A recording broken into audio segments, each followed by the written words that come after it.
ನಮಸ್ತೆ ಫ್ರೆಂಡ್ಸ್, ಎಲ್ಲರೂ ಹೇಗಿದ್ದೀರಾ? ನೀವು ತುಂಬ ಚೆನ್ನಾಗಿದ್ದೀರಾ ಅಂತ ನಾನು ಭಾವಿಸ್ತೀನಿ. ಬನ್ನಿ, ಹಾಗಾದರೆ ರಾಜಗಿರಿ ಬಗ್ಗೆ ಕಂಪ್ಲೀಟ್ ಆಗಿ ಮಾಹಿತಿಯನ್ನು ಕೊಡ್ತೀನಿ. ರಾಜಗಿರಿ ಅಂದರೆ ಏನು ಅಂತ ತಿಳ್ಕೊಳ್ಳೋಣ, ಅದ್ರ ಬಗ್ಗೆ ಏನೇನು ಬೆನಿಫಿಟ್ ಸಿಗುತ್ತೆ ಅಂತ ನೋಡೋಣ. ಫ್ರೆಂಡ್ಸ್, ಇವತ್ತು ನಾನು ರಾಜಗಿರಿ ಬಗ್ಗೆ ಕಂಪ್ಲೀಟ್ ಆಗಿ ಮಾಹಿತಿಯನ್ನು ಕೊಡ್ತೀನಿ. ಅದರಲ್ಲಿ ಪ್ರೋಟೀನ್, ಫೈಬರ್, ಕ್ಯಾಲ್ಸಿಯಂ, ಕಬ್ಬಿಣ, ಮೆಗ್ನೀಷಿಯಂ ಯಥೇಚ್ಛವಾಗಿದೆ ಅಂತಲೇ ಹೇಳ್ಬೋದು. ಮೂಳೆಗಳ ಆರೋಗ್ಯಕ್ಕೆ ರಾಜಗಿರಿ, ಹೌದು, ಇದರಲ್ಲಿ ಕ್ಯಾಲ್ಸಿಯಂ ಸಮೃದ್ಧವಾಗಿದೆ. ಮೂಳೆಗಳು ಹಾಗೂ ಹಲ್ಲುಗಳನ್ನು ಇದು ಬಲಪಡಿಸುತ್ತೆ. ಇನ್ನು ಜೀರ್ಣಕ್ರಿಯೆಗೆ ಇದು ತುಂಬಾ ಒಳ್ಳೆಯದು. ಹೆಚ್ಚಿನ ನಾರಿನಾಂಶ ಹೊಂದಿರುವಂತಹ ರಾಜಗಿರಿ ಜೀರ್ಣಕ್ರಿಯೆಯನ್ನು ಸುಧಾರಿಸುತ್ತೆ ಹಾಗೂ ಹೊಟ್ಟೆ ತುಂಬಿದ ಅನುಭವವನ್ನು ನೀಡುತ್ತೆ. ಪದೇ ಪದೇ ತಿನ್ನುವುದನ್ನು ಸಹ ಇದು ಕಡಿಮೆ ಮಾಡುತ್ತೆ. ಹಾಗಾಗಿ ತೂಕ ಇಳಿಸ್ಕೊಳ್ಳೋರು ಇದನ್ನು ಬಳಸ್ತಾ ಬಂದರೆ ಸರಾಗವಾಗಿ ಅವರು ವೆಯ್ಟ್ ಲಾಸನ್ನು ಮಾಡ್ಕೋಬಹುದು. ರಕ್ತಹೀನತೆಯನ್ನು ನಿವಾರಣೆ ಮಾಡುತ್ತೆ. ಹೌದು, ರಾಜಗಿರಿಯಲ್ಲಿ ಕಬ್ಬಿಣಾಂಶ ಮತ್ತು ವಿಟಮಿನ್ ಸಿ ಅನ್ನು ಹೊಂದಿರೋದ್ರಿಂದ ಇದು ಹಿಮೋಗ್ಲೋಬಿನ್ ಮಟ್ಟವನ್ನು ಸುಧಾರಿಸುತ್ತೆ.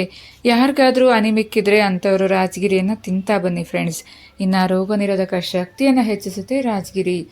ಮಧುಮೇಹ ನಿಯಂತ್ರಣಕ್ಕೆ ಈ ರಾಜಗಿರಿ ಒಂದು ಮನೆಮದ್ದು ಅಂತಲೇ ಹೇಳ್ಬೋದು. ಮಧುಮೇಹಿಗಳಿಗೆ ಇದು ತುಂಬಾ ಒಳ್ಳೆಯದು. ರಕ್ತದಲ್ಲಿನ ಮಟ್ಟವನ್ನು ನಿಯಂತ್ರಿಸಲು ಇದು ಸಹಾಯವನ್ನು ಮಾಡುತ್ತೆ.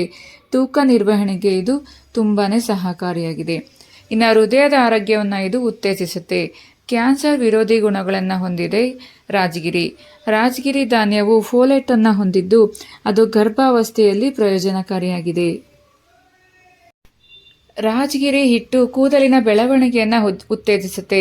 ಕೂದಲು ಉದುರುವುದು, ಕೂದಲು ಬೂದು ಬಣ್ಣಕ್ಕೆ ತಿರುಗುವುದು, ತಲೆಹೊಟ್ಟು ಮುಂತಾದವುಗಳು ಲೈಸಿನ್ ಹಾಗೂ ಸತ್ತುವು ಕಡಿಮೆಯಾಗಿರೋದರಿಂದ ಈ ಆಹಾರವನ್ನು ನಾವು ತಿನ್ನೋದ್ರಿಂದ ಉಂಟಾಗುತ್ತೆ. ಅಮರತ್ ಅಂದರೆ ನಾವು ಇದನ್ನು ರಾಜಗಿರಿನ ಅಮರಂತ್ ಅಂತಲೂ ಕರಿತೀವಿ. ಲೈಸಿನ್ಸ್ ಎಂಬ ಅಮೈನೋ ಆಮ್ಲ ಇದರಲ್ಲಿ ಸಮೃದ್ಧವಾಗಿದೆ. ಹಾಗಾಗಿ ರಾಜಗಿರಿಯನ್ನು ನೀವು ತಿಂತಾ ಬಂದರೆ ಕೂದಲು ಉದುರುವುದು, ಡ್ಯಾಂಡ್ರಫ್ ಇದೆಲ್ಲ ಕಡಿಮೆ ಆಗಿ ಕೂದಲು ಯಥೇಚ್ಛವಾಗಿ ಬೆಳೆಯೋದಕ್ಕೆ ಸ್ಟಾರ್ಟ್ ಮಾಡ್ಕೊಳ್ಳುತ್ತೆ. ಸೊ ತಡ ಮಾಡಬೇಡಿ, ರಾಜಗಿರಿ ಸಿರಿಧಾನವನ್ನು ನಿಮ್ಮ ಜೀವನ ಶೈಲಿಯಲ್ಲಿ, ನಿಮ್ಮ ಆಹಾರದಲ್ಲಿ ಬಳಸ್ತಾ ಬನ್ನಿ ಫ್ರೆಂಡ್ಸ್. ವಾರಕ್ಕೆ ಒಮ್ಮೆ ಆದರೂ ರಾಜಗಿರಿ ರೊಟ್ಟಿಯನ್ನು ತಿನ್ನಿ, ಅದರ ದೋಸೆ ಮಾಡ್ಕೊಳ್ಳಿ. ಏನಾದರೂ ಒಂದು ಅದರ ರೆಸಿಪಿಯನ್ನು ಮಾಡಿಕೊಂಡು ಅದರಿಂದ ತಿನ್ನೋದಕ್ಕೆ ಸ್ಟಾರ್ಟ್ ಮಾಡಿಕೊಂಡ್ರೆ ನಿಮ್ಮ ಆರೋಗ್ಯ ನಿಮ್ಮ ಕೈಲಿದೆ ಅಲ್ವಾ. ಸೊ ತಡ ಮಾಡಿಬಿಡಿ, ವಾರಕ್ಕೆ ಒಮ್ಮೆ ಆದರೂ ರಾಜಗಿರಿಯನ್ನು ಯೂಸ್ ಮಾಡೋದಕ್ಕೆ ಸ್ಟಾರ್ಟ್ ಮಾಡ್ಕೊಳ್ಳಿ. ನಿಮಗೆ ಈ ವಿಡಿಯೋ ಇಷ್ಟ ಆಗಿದ್ರೆ ಲೈಕನ್ನು ಮಾಡಿ.